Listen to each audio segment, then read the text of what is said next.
Hello, and welcome to another Baldur's Gate 3 build video. I am Stealth, and as you might expect from someone with a username like mine, it was only a matter of time before I covered this class. So, this video, I'm going to be going over my Way of Shadow monk build.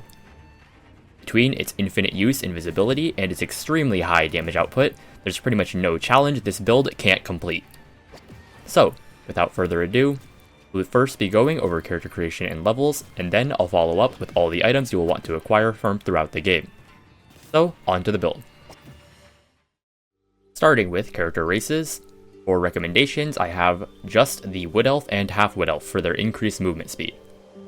As for why I'm not suggesting Half Orc and Gith like I usually do for melee builds, Half Orc's increased crit damage is not applicable to non-weapon based melee attacks like our fists, and the Gith's movement spells are not needed due to Shadow Step, which Shadow Monks will acquire at level 6.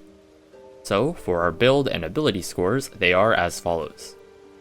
For these ability scores, at first glance it may seem a bit odd that we are investing in both strength and dexterity, but we need dex for both the initiative and AC since we want to move first and will not be wearing armor, and then we need strength for the Tavern Brawler feat, which we will be acquiring at level 4, which will, in addition to its passive, also grant us an additional point to allocate in strength, hence the 15 instead of 16. Now, with ability scores done, let me just say, oh my god, monks just get so many passives and skills through leveling, and as such, I will not be covering each and every one of them individually. So, the general gist of all these skills is that we gain massive advantages for not using weapons and armor. Moving on to level 3, we get our Way of Shadow subclass. This grants us access to various spells as Shadow Arts, allowing us to use our key points effectively as spell slots. I'm going to mention here that if you want to build for pure DPS, that Way of the Open Hand is probably a better suited subclass as it offers significantly more damage and melee versatility at the cost of Way of Shadow's invisibility and Shadow Step. Now, moving on at level 4, we want to take the Tavern Brawler feat. This increases our strength by 1 and doubles our strength modifier for our unarmed attacks. Or, in the case that our dexterity is higher, this will add both our dex and our strength to our fists. At level 5, we gain Cloak of Shadows, giving us the ability to turn invisible in obscured areas. This is essentially infinite as it costs nothing more than our action. Similarly, at level 6, we acquire Shadow Step, which is essentially Misty Step between obscured areas, and, just like Cloak of Shadows, does not cost anything other than your bonus action. For our next 3 points, we take Rogue and go the Thief subclass. This grants us the Fast Hands passive for the additional bonus action. Then, for our final 3 levels, we can either go 3 more points in Monk, or we can multi-class and go 3 points into Druid and go the Circle of Spores subclass.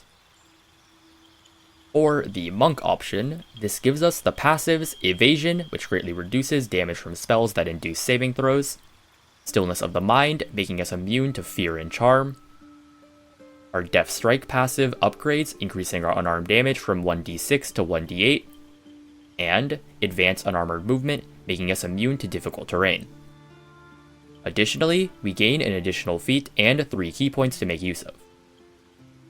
As for our Druid option, this gets us some useful spells like Longstrider, and, more importantly, we gain the Symbiotic Entity skill, allowing us to add an additional 1d6 necrotic damage to our attacks as long as we can keep the temporary HP given by the skill active. This is not that difficult to do, given our infinite use invisibility and Shadow Step, thus making this added damage practically a given for our attacks. While these options may seem monk favored in terms of what we acquire, that added d6 necrotic damage can't be discounted for how much added damage that can really be over the course of a fight. So, after you've made your choice, that's all for our levels, and with that finished, I'll now be moving on to the items. This is your spoiler warning for the locations of various items from throughout the game. These item locations sometimes contain minor spoilers about events throughout the game, and while I try to keep these location descriptions as spoiler-free as possible, it's impossible for them to be completely spoiler-free, so if you don't want to be spoiled, you've been warned. So, for the items in Acts 1 and the Mountain Pass, I've tasked Quincy with getting me those items, and for once, he actually did his job without any issues. So if we could all congratulate Quincy for a job well done, I'm sure he'd really appreciate it. So, Starting with the weapons, even though later we will be foregoing weaponry in favor of our fists, in the early game, aka Act 1, we may prefer to use weapons to take advantage of our monk weapons passive.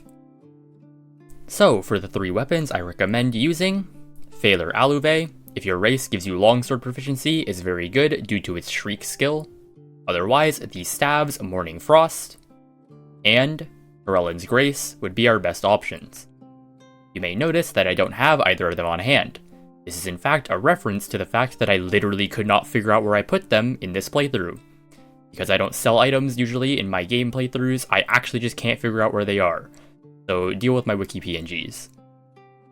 Moving on, the Haste Helm will increase our movement speed and give us good mileage for most of our playthrough. The armor of the uninhibited Kushigo is one of the only pieces of clothing in Act 1 that actually does anything for our character. The other option being the Protectee Sparks wall, which is only good if we are using something that gives us lightning charges, say, for example, the Sparkle Hands.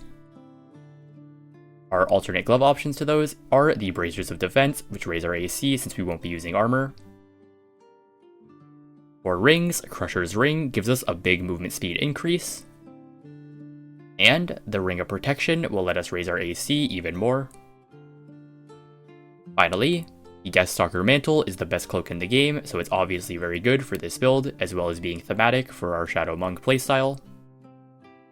As for why there is no boot or necklaces recommended, it is because the items I would normally recommend, aka the Amulet of Misty Step and the Disintegrating Nightwalkers, are both not nearly as relevant for this build due to this build's access to Shadow Step, making Misty Step mostly unnecessary.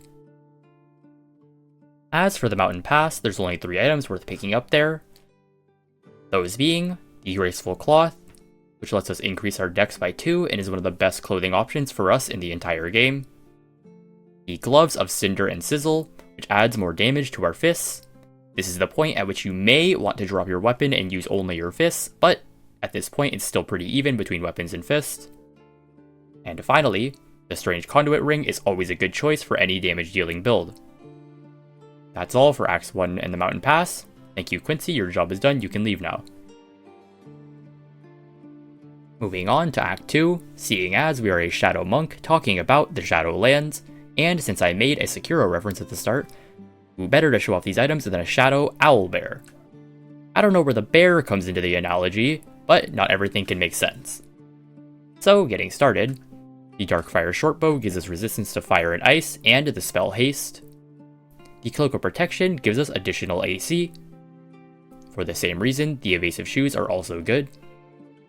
The Flawed Helldust Gauntlets give our fists an alternate damage type.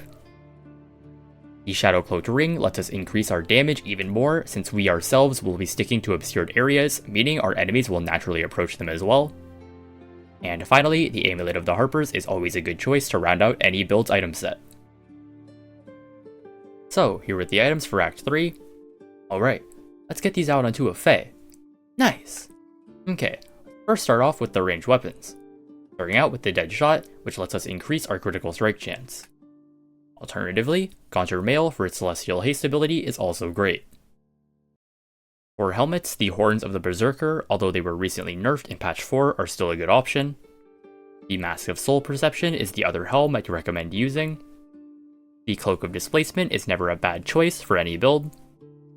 The Vest of Soul Rejuvenation is one of the only clothing options that can rival the Graceful Cloth for our build.